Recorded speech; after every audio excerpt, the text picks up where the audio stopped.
Thanks for coming to walk with me today. Don't forget to set your device if you like to track. And I'm walking at 1.4 miles per hour today. It's the weekend, it's rainy and stormy outside. I just finished a faster walk, and so now I'm using this more of a little bit of a cool down. Also, I'm burning up, so just working on getting some steps in more so, and movement more so than having my heart rate super high at the moment. But I want to talk to you about two things today. The two things are not related to each other at all, but the first thing I want to talk to you about is a podcast. So my best friend Nancy and I started a podcast, and it's called Bitches Be Cray, and you can find it on Apple Podcasts or on Spotify. It may be other places eventually, but that's where it is now. And we've just started, so super new, not a lot of content out there yet, but we have recorded some episodes and more are out. But the first one was kind of just to get to know us and learn how we became friends and all of that.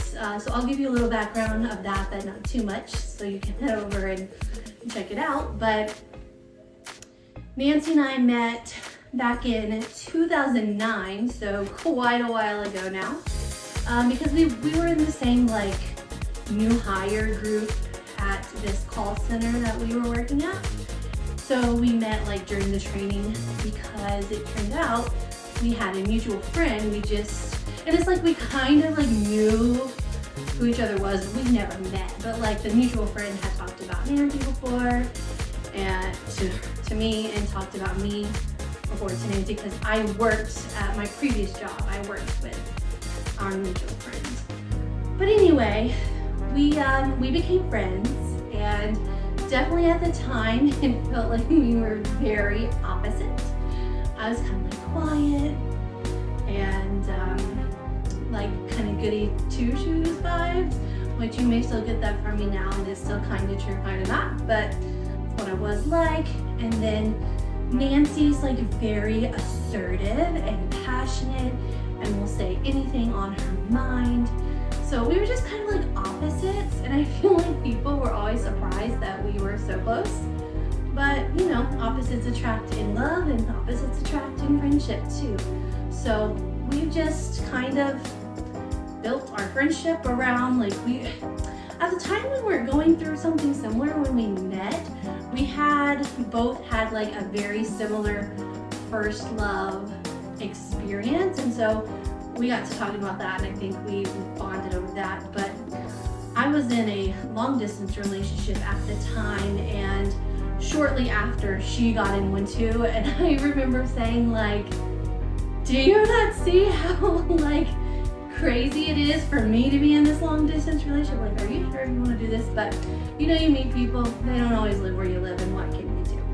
So over the years, we understood what each other was going through in a long distance relationship, and our partners had similar personalities, so we just really related on that. And then we ended up breaking up with our boyfriends, not exactly at the same time, but pretty close, within a few months, possibly to a year of each other. So we went through breakups together. Then I moved away about an hour away to go to school, and I think it was about 6 months later, she also moved an hour away. So she didn't move exactly where I was, she moved a little bit further than me, but we were still in a place where we were able to kind of meet up halfway and hang out. And even though our paths at that time, where we were in life, she was working a job, trying to figure out what she wanted to do, I was in college, trying to figure out what I wanted to do. So we were in different paths, but we were able to maintain our friendship and keep in touch and all that. So over the years, we went through a lot together. A lot of good things, a lot of sad things, a lot of bad things, a lot of fun things. So our podcast is about going over stories that we've had, especially stories through our 20s, so we're in our 30s now, And we just hope that like our stories, and we'll add like any tips and tricks. I mean, we are not professional like healthcare providers or anything like that, but you know, we just hope that sharing our stories can maybe help someone else who's in a similar situation as we were when it comes to relationships, whether that be like love interests, whether that be friendships, or when it comes to mental health, when it comes to weight loss or loving your body or trying to heal. We'll be going over a lot of stuff like that. Like, we're funny, so there'll be laughs, and there's also serious topics as well. But we were going to be called Rocking Chair Diaries because my mom had 2 rocking chairs on her front porch. She might still. I haven't been to her house in a while. There's a good chance they're still there. But when we were in our early 20s, we were like little ladies on the front porch, like rocking. So we used to read my diary on the porch, and Nancy used to always have this little phrase, like anytime something like chaotic was going on in her life, so she'd be like, "Dear diary." And it was so funny to me. We would sit and just literally read my diary from like my teenage years and just be like, "Wow, what are you thinking?" And then we would just like tell stories. So we thought Rocking Chair Diaries was like a cute little name. But we were planning one day, like over Zoom, we were like planning for this podcast because we live an hour apart. She actually moved back to our hometown, and I live about an hour away from her. So we could meet up, but we were just like having a planning session over Zoom, and my husband comes in, and we were like being like super silly. And he just like made the comment like, "Bitches be cray." And Nancy and I just kind of looked at each other and we're like, "Oh my gosh, that should be our name," because we're millennials and we call each other bitches, not in like a hateful way at all. For us, it's more like a term of endearment or joking, and that might be offensive to some people, but for our relationship, it's not. It's totally cool. We've been doing it for years, and it's not hateful at all. And we're talking about mental health, and of course the word crazy gets thrown around a lot, and normally it's not always in good connotation, but again, as a millennial, people used to say cray, cray, cray all the time, and it's obviously not meant to be hurtful to anyone, but it just was we really just connected with the name of that. And so yeah, that's what we went with. We like changed our whole, we were literally going to be launching in 2 weeks, and we rebranded everything from like this nice soft muted look. If you saw my video about color analysis, you know I'm soft autumn, and like the vibes of that one, I guess it was more like springy vibes, but they were like very muted, very flowery and like feminine. And now we have like a hot pink, like neon circle looking thing. It's just more us, to be honest. I think we thought we were the Rocking Chair Diaries kind of girls, but in the end, we're the bitches be cray kind of girls. And I'm really excited about this project. I mean, we already keep in touch a lot, but this just gives us another reason to spend more time like reflecting on our past and discussing things that we're doing now that just help us like grow as a person. And so yeah, we just want all these things to hopefully help someone else. And we're like, you know what, we sit around and talk all the time. Why not put it out there so others could hopefully benefit and feel like they're not alone, or maybe learn something so they don't make some of the mistakes that we did. So that is our hope for our podcast. And yeah, I hope that you'll go check it out.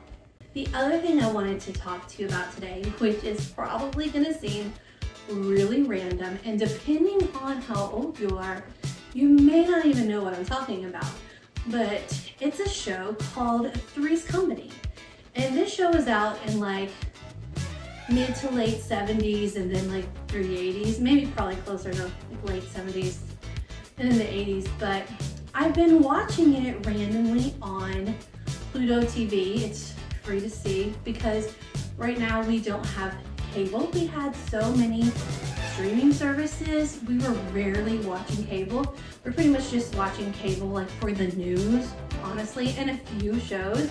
So it just didn't make sense to keep cable. So probably like, wow, it's probably been about 2 years now, maybe even more, since we've had cable. So instead of just having like the TV off when we're not using it, like during the daytime, we like keep our TV on and we just like stream like some of the live free options. So one of the things that I've been streaming lately is Three's Company, because it's always just, I watched that show a lot as a kid, and it's just nice, you know, that nostalgic feeling of a show you used to enjoy. But we do that so like we get deliveries throughout the day, and my husband and I both work from home, and just so the dogs aren't barking and we can like do our work and not be interrupted, it's just nice to kind of like leave the TV on and, you know, kind of drowns out any noises that they might hear and want to bark at. But Three's Company, if you don't know what it is a show about three roommates, and then the landlord is often a big part of the show, as well as another supporting like friend who lives in the building.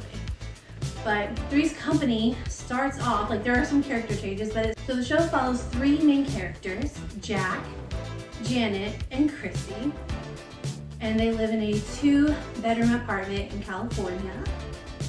So one of the bedrooms has like 2 twin beds, that's the girls' room, and then the other bedroom just has like, you know, a full or queen size bed, and that's Jack's room. And during that time period, or at least for this, and this is gonna be so funny to me as I'm like older and looking back, but the landlord, his name is Mr. Roper, he was married, Mrs. Roper, they lived in the apartment underneath Jack, Janet, and Chrissy.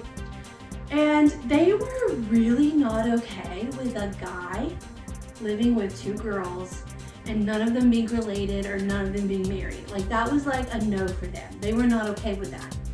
So the story they cooked up, because the girls, when they met him, they needed a new roommate.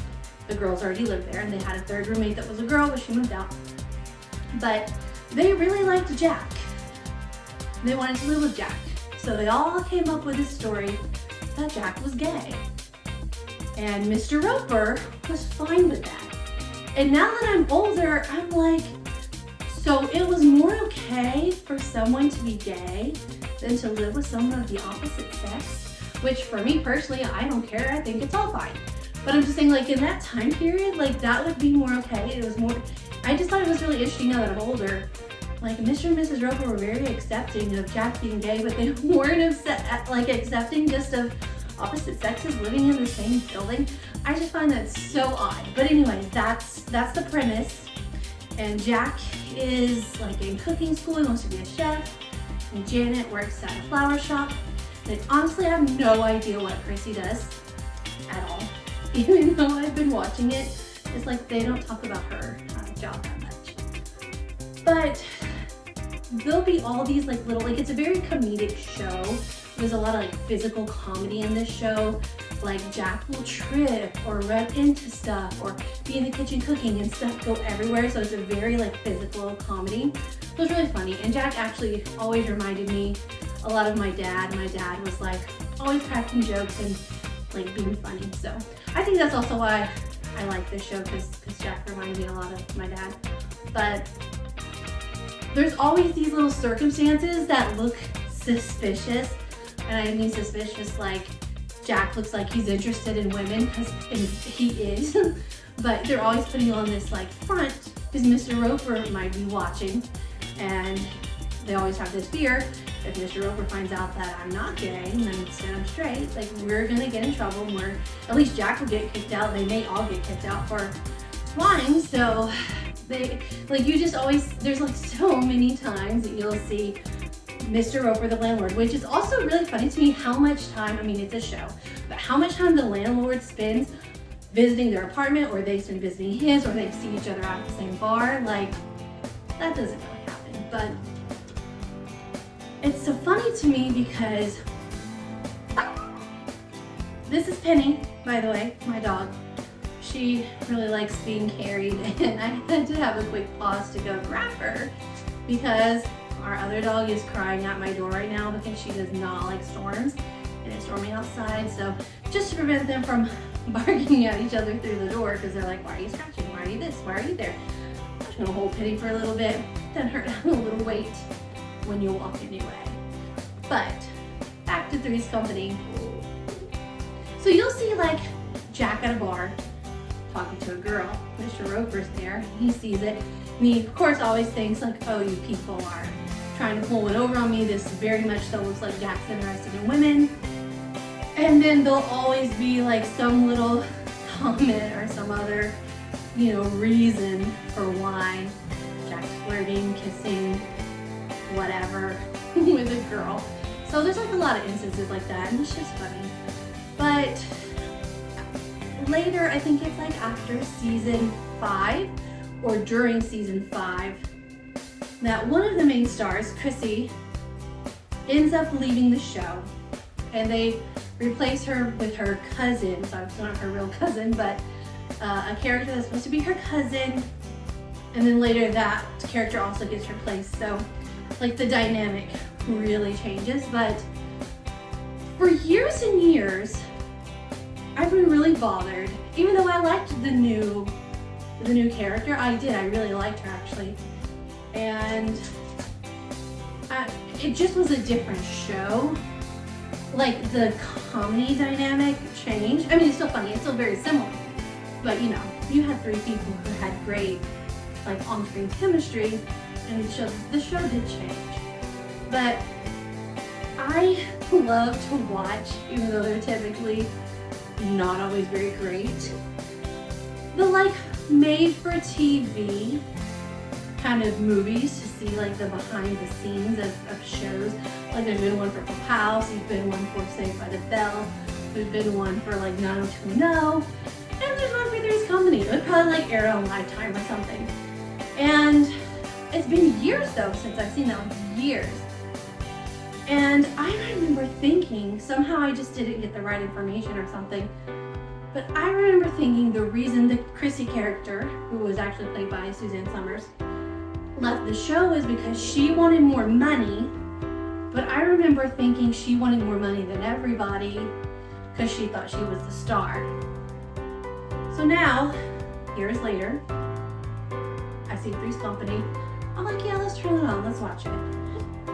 And I do a little research into like what happened with Chrissy, because I'm like, I don't remember the exact details.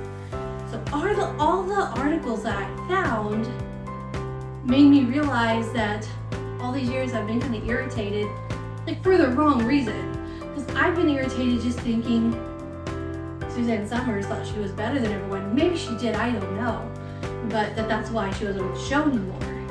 Well, really, it was saying Laverne and Shirley, another classic show that you may or may not know. Apparently around the same time, they wanted to make more money per episode, like the actresses on Laverne and Shirley. And so they went through this process, and they did, because during this time, men were getting paid a lot more for things than women. So I don't know the negotiations or the price or any of that, but all I know is I saw an article that said that had just happened with Laverne and Shirley. So Suzanne Summers was like, I want to be paid as much as John Ritter, that's who plays Jack. And me, way in the future here in 2024, thinks, yeah, of course that's fair. You're working as much. I mean, and if you've ever seen the show, it does feel like it mostly focuses on Jack's, like the character of Jack. But the other characters are always there. They're always doing a lot too. Like, I mean, think about Friends. You kind of saw everybody in Friends. It reminds me of that. And they all went to make sure they were getting paid the same amount, which I love. Obviously, that was a much different time period. So, back to Three's Company. According to what I read, again, I don't know if these numbers are true, but I read it in 2 or 3 different sources. Both of the women on Three's Company were making $30,000 per episode, which back then, by season 4 or 5. Obviously, that's great money, especially back in the 70s, early 80s, to be making that, right? But according to this article, John Ritter was making $150,000 per episode. And as I said, he was like I would call him the main character for sure, but not so much the main character that salary difference was warranted. If anything, maybe he can make $10,000 more. Like his character might have been shown that much more. But that was such a big, like, I was like, no. So now I'm just irritated that they screwed up the show's chemistry because they basically fired her trying to make a point, like, if you're a woman, don't come asking for money. And it's just like, what? Really? Y'all have this hit show, things are going great, you couldn't have? I think they said they offered her like $5,000 more. But like, really, y'all? So the show continued on. It had different characters. Still a great show. Mr. and Mrs. Roper, the landlords, got changed to Mr. Furley, who was played by Don Knotts. Also a funny character, different comedy. They kind of replaced Chrissy's comedy, I guess, with his in a way. Still a really good show. Still really enjoy it, but there's nothing like the original. And I'm a little sad that they just had to screw that up. But I've been watching it. It's funny. If you've never seen it, I recommend checking it out because it's just kind of interesting to see how people dressed, what the furniture and like homes and stuff were like, and like how people acted in a different time period that you were not alive in. So I don't know, it's just interesting. So yeah, go check it out. And Penny and I thank you for walking with us today, and we'll catch you next time.